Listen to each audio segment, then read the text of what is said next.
Sorry কেন বলতেছো? Sorry বলার তো কোনো দরকার নেই। না, কালকে রাতে আসতে লেট হয়ে গেছে, এসে দেখি তুমি ঘুমায় গেছো। প্রতিদিন রাতে তো আর আমি তোমার জন্য ওয়েট করব না। যখনই ফোন দিই তখনই বলো এই আসতেছি এই আসতেছি এই আসতেছি।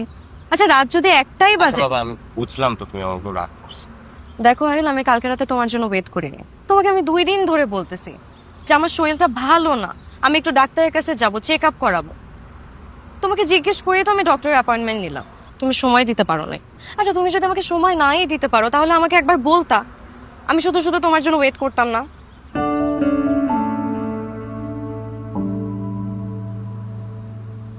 তুমি কি আমাকে আগের মতন করে আর দেখো? কি বলো? দেখি তো, এই যে তোমাকে এখন দেখতেছি। কোনো চেঞ্জ দেখতে পারতেছো না? উম, না, সেরকম কোনো চেঞ্জ দেখতেছি না, তবে তোমাকে আগের থেকে অনেক সুন্দর লাগছে।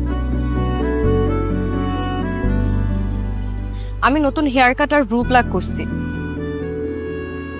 আগে তো এইসব ছোট ছোট জিনিস ঠিকই খেয়াল করতাম, এখন আর কিছুই খেয়াল করো না। তাই তো বলি তোমাকে এত সুন্দর কেন লাগতেছে। আগে এইসব সবই নোটিস করতাম, এখন তো সারাদিন ব্যস্ত থাকো কাজ নিয়ে।